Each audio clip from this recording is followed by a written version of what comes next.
Alors ce que l'on appelle une grandeur quotient en mathématiques, c'est tout simplement, comme son nom l'indique, une grandeur qui s'obtient en faisant le quotient de deux autres grandeurs.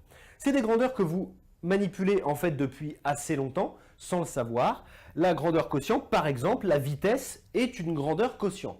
Pourquoi? La vitesse s'exprime en kilomètres par heure, tout simplement parce qu'elle s'obtient en divisant une distance par un temps. Autrement dit, une grandeur distance par une grandeur temps. La vitesse, c'est distance divisée par temps.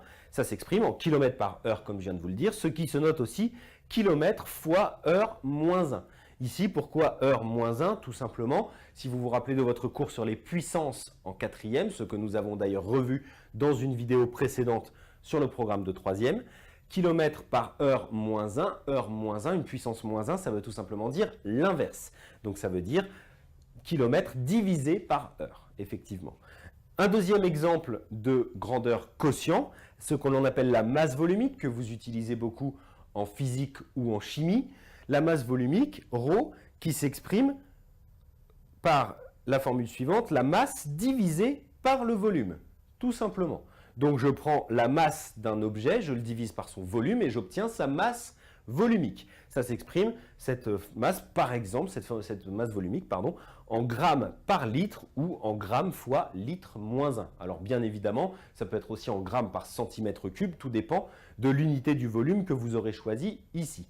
Bien évidemment, l'unité de votre grandeur quotient dépendra des unités que vous aurez choisies pour la calculer. Par exemple, la vitesse, ici elle est exprimée en kilomètres par heure parce que j'ai choisi une distance en kilomètres et un temps en heure, mais il y a beaucoup de cas où vous allez rencontrer une vitesse, par exemple, en mètres par seconde.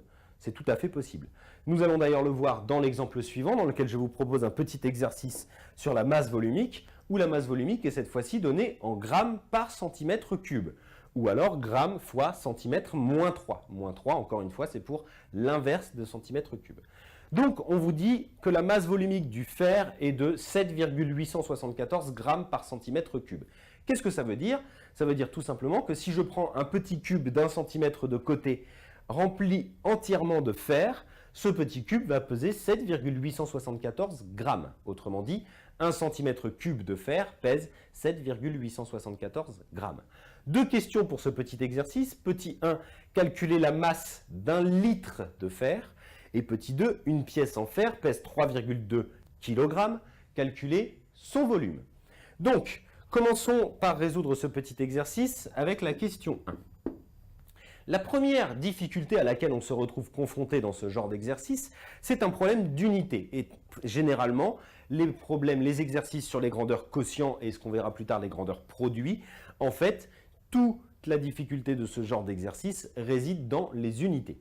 Ici, la masse volumique nous est donnée pour des centimètres cubes et la question nous est posée pour des litres. Donc il faut se poser la question, un litre, combien ça fait de centimètres cubes? Ce n'est pas très compliqué si vous vous souvenez un petit peu de vos tableaux de conversion, et ça je pense que c'est quelque chose que vous devriez connaître et en tout cas apprendre si ce n'est pas déjà fait. Un litre, ça correspond à 1 décimètre cube. Ça, c'est très important. Qu'est-ce que ça veut dire?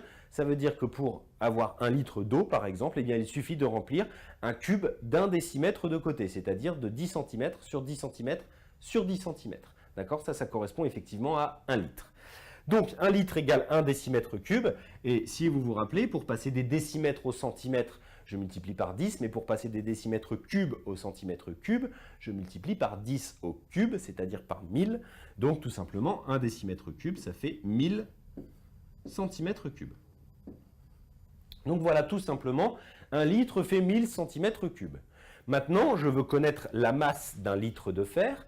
Donc, je vais prendre sa masse volumique, 7,874 grammes par centimètre cube, et je vais multiplier par le nombre de centimètres cubes dans 1 litre, c'est-à-dire par 1000. Ça va me donner tout simplement 7,874 fois 1000.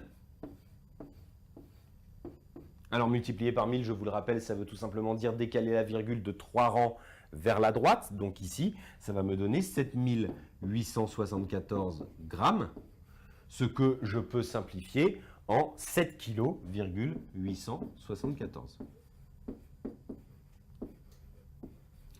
Donc effectivement, on n'oublie pas de répondre à la question, la masse d'un litre de fer ou 1 litre de fer pèse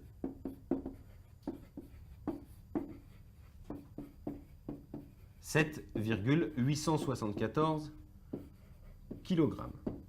Bien évidemment, la masse volumique, ça va dépendre de ce qu'on appelle la densité d'un objet, d'un solide, d'un liquide, peu importe. Pour comparaison, 1 litre d'eau, ça pèse 1 kg, ça j'espère que vous le savez également.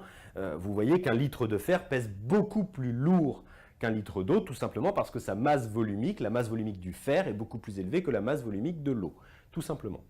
Petit 2, une pièce en fer pèse 3,2 kg, calculez son volume. Cette fois-ci, c'est l'autre sens qu'on nous demande de faire. On nous donne une masse de 3,2 kg. Donc ici, on nous dit M égale 3,2 kg. On nous demande quel est son volume. Je vous rappelle, nous l'avons vu dans la diapo précédente, la masse volumique, ρ, s'exprime par masse divisée par volume. Ici, nous connaissons la masse volumique, puisqu'elle nous est donnée ici. Nous connaissons la masse de notre pièce, ici, et nous cherchons le volume. Autrement dit, nous nous retrouvons face à une équation du premier degré à une inconnue. C'est relativement simple à résoudre. Encore une fois, ce à quoi il faut faire très attention dans ce genre d'exercice, c'est l'unité. Si vous remarquez, ici nous avons des kilogrammes, alors qu'ici nous avons des grammes par centimètre cube. Nous devons nécessairement nous retrouver dans la même unité, sinon ça ne marchera pas, on obtiendra des résultats complètement aberrants. D'ailleurs, je vous expliquerai à la fin de cette question 2 comment vérifier qu'on est à peu près sûr de ne pas s'être trompé. Donc ici, nous avons des grammes, ici des kilogrammes. Il nous faut convertir une des deux grandeurs dans la même unité que l'autre. Tant qu'à faire, on va travailler sur celle-ci qui est beaucoup plus simple à manipuler qu'une grandeur quotient. Donc ici, la masse égale à 3,2 kg. Je vais la convertir en grammes. Ça me fait tout simplement 3200 grammes. Et donc, je vais pouvoir utiliser cette formule en remplaçant par les valeurs que je connais, c'est-à-dire 7,874 égale 3200 sur V. Et bien tout simplement, pour obtenir le volume, que j'obtiendrai donc en centimètres cubes, puisque l'unité de ma masse volumique c'est des grammes par centimètre cube, ça me fera un volume égal à 3200 divisé par 7,874. Si vous avez du mal à passer de cette étape-là à cette étape-là, souvenez-vous juste qu'il s'agit d'un produit en croix, tout simplement. D'accord ?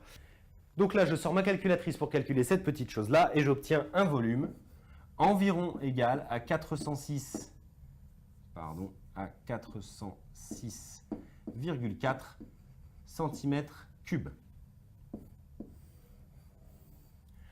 Alors tout simplement, de la même manière qu'une grandeur quotient était une grandeur qui s'obtenait en faisant le quotient de deux autres grandeurs, une grandeur produit est une grandeur qui s'obtient en multipliant deux autres grandeurs. Alors, les grandeurs produits sont un petit peu moins fréquentes que les grandeurs quotients. Elles s'utilisent dans des domaines très précis, comme par exemple l'étude des flux ou ce genre de choses. Et notamment, elle va s'utiliser en électricité. Alors, si, bien sûr, il y a des grandeurs produits que vous connaissez bien, qui sont par exemple l'air ou le volume. L'air qui s'obtient en multipliant deux longueurs entre elles. Alors, ce sont deux grandeurs identiques, mais en tout cas, on les multiplie entre elles. Donc, effectivement, ça nous donne une grandeur produit. Mais le type de grandeur produit qui va être un petit peu plus intéressant à étudier, c'est l'énergie consommée, par exemple. L'énergie consommée, c'est ce que vous avez sur les factures d'électricité. L'énergie consommée s'exprime en wattheures. L'unité, c'est le wattheure. L'énergie est égale à la puissance multipliée par le temps d'utilisation. Par exemple, si vous regardez n'importe quel appareil électrique chez vous, que ce soit un micro-ondes par exemple, vous allez avoir derrière une petite étiquette qui vous indique la puissance en watts. Et pour savoir combien vous allez utiliser d'énergie, combien vous allez consommer d'énergie, vous allez prendre cette puissance que vous allez multiplier par le temps d'utilisation. Bien évidemment, plus vous utilisez des appareils électriques longtemps, plus votre facture d'électricité sera élevée parce que vous aurez consommé d'autant plus d'énergie. C'est évident, d'accord ? Donc l'énergie consommée dépend effectivement du temps et c'est ce qu'on appelle une grandeur produit. Elle s'obtient en multipliant la puissance de l'appareil utilisé par le temps d'utilisation et s'exprime en wattheures. D'accord? Donc, je le répète, ces grandeurs produits sont peut-être un petit peu moins fréquentes, en tout cas dans les exercices sur les grandeurs composées, que les grandeurs quotients, mais effectivement, ça peut se rencontrer, notamment les wattheures se rencontrent en physique, et donc c'est bien de les maîtriser et de savoir comment cela fonctionne. Voyons un petit exercice d'application. Dans cet exercice, je vous parle d'une ampoule qui a fonctionné pendant 1h30 minutes, et qui a consommé une énergie de 705 Wh. Question 1, calculer la puissance de cette ampoule. Question 2, combien d'énergie consommerait-elle en fonctionnant 30 minutes? Alors, je vous le dis, la formule sur l'énergie consommée, c'est bien de la savoir par cœur en classe de 3e. L'énergie égale puissance multipliée par temps. Il y a quelques formules comme ça de grandeur composée qu'il faut connaître par cœur. Celle-ci en fait partie. Donc, résolvons ensemble cet exercice. Question 1, calculer la puissance de cette ampoule. Pour cela, je vais repartir de ma formule de départ, c'est-à-dire énergie égale puissance multipliée par temps d'utilisation. Ici, nous cherchons la puissance. Nous avons l'énergie qui est de 705 Wh et le temps qui est de 1h30. Alors, attention, méfiez-vous, je ne vais pas écrire 1h30 ici, un H30 pour pouvoir faire mon calcul, ce serait complètement impossible. Il faut que j'écrive ceci sous la forme d'un nombre décimal. Alors, 1h30, méfiez-vous, il y a encore beaucoup d'élèves de 3e qui font cette erreur. 1h30, ce n'est pas 1,30 heures. D'accord? 30 minutes, c'est la moitié d'une heure. Donc, 1h30, c'est 1,5 heures. 1 heure et demie. D'accord?